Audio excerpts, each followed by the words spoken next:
The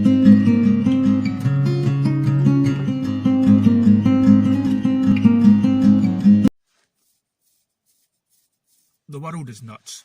Okay, the world is fucked right up.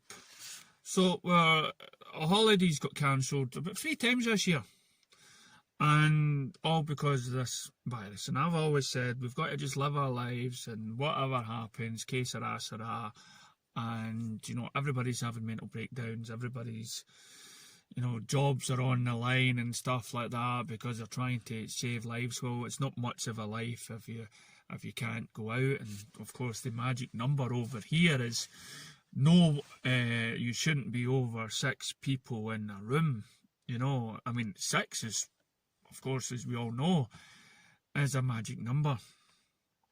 Now, I'm not here again talking about this stupid virus or whatnot and people's. What I want to talk about is, well, Ancient Aliens has come back on Netflix, and I'm a big fan of that. And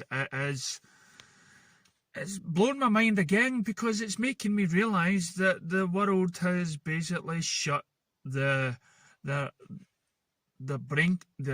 thinking caps off.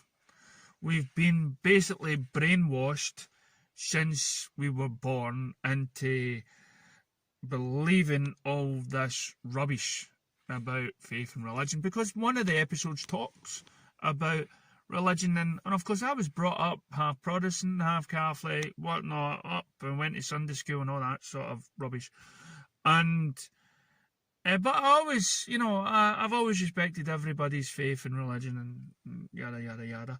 But in one of the programs, it talks about Jesus, it talks about Muhammad, it talks about a lot of the faiths. And Jerusalem, it kind of highlights that, say, now, of course, it's Ancient Aliens, so of course they're trying to pinpoint that these prophets were aliens, and they give you some evidence of that, of Muhammad lifting up into the sky. And the main thing we've got to realise is that our ancestors were not stupid.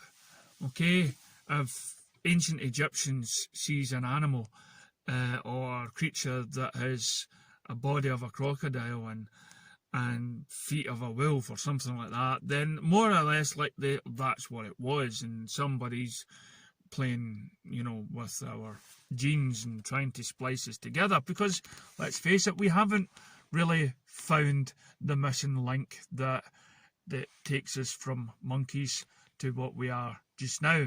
And of course there's the troglodytes with the bigger skulls and stuff. Then all of a sudden we've somehow evolved into what we are just now, unless of course we've sort of been helped along the way.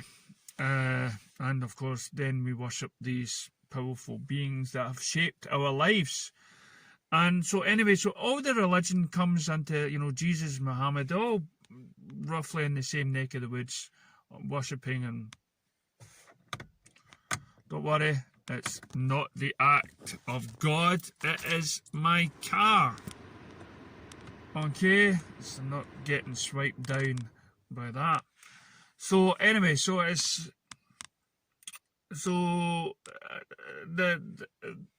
what do you got? The Ark of the Covenant that we all know, we've all seen Indiana Jones and Raiders of the Lost Ark.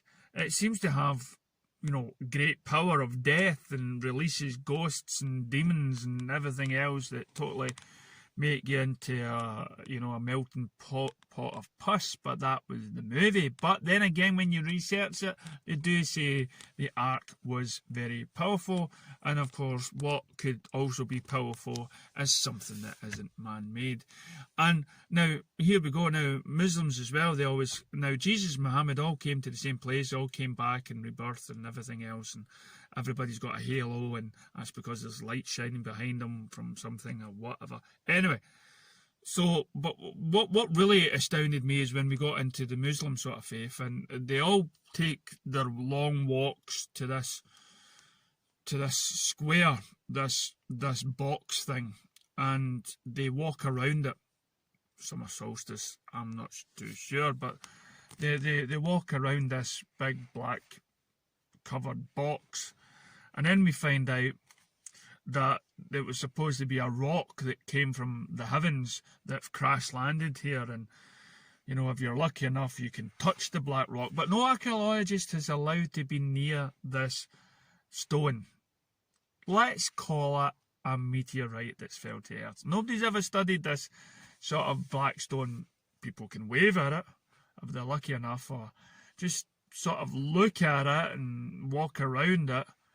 And so this is the thing the people worship, and you think, wow, all in the one place, and all these biblical, I think there's 3 faiths or whatnot in this one area, and I'm thinking, oh, it's the same group of people with the same sort of ideas that I've came from. Anyway, so we've got all these programs, and they're talking about, you know, ancient aliens and buildings and things that we could not have created ourselves. Stones have been lifted into place and everything else. And so there's all this contradiction stuff that we'll look at, and we've just closed our eyes to. And then recently on Amazon, on the YouTube, there was released images of UFOs from American Air Forces. And then the first documentary on this thing on Amazon states that there are senators and everything else that's concerned about these UFOs, these free video clips, and it's now out there for the world to see, and they are concerned, and this is moving like nobody else's business. So and then I was in a carpet place, and the guy, of course, he's been probably watching and listening to the same sort of stuff as I am. And of course, he highlights that the truth is going to come out one day. And he's not just talking about aliens. You know, he's talking about the pandemic. He's talking about just everything, that the world is going to open their eyes. And the more technology is going about in the YouTube, and everybody's filming everything, and there's all this stuff about happening in Hollywood, and, you know, secret cults that are actually slowly getting revealed. And then we have these ancient alien programs, we have these UFO sightings just now, and I honestly sort of believe, and I mean, I doubt it will happen in my generation, but I believe it's going to come soon, because I've got a lot of faith in humanity that they will question this whole pandemic stuff. They will question how they should lead their own lives and make their own choices, apart from a government telling you that six is a magic number, and it's going to make you safe as long as you don't go over 6. Who makes up these rules? So when we've got to start looking towards the stars, and we've got to start examining our own ideas and our own thoughts and our own immortality, and hopefully when we start questioning that, we'll actually become more aware, and maybe the world will reveal itself to be something completely different than what we once believed it was. Well, thanks for listening.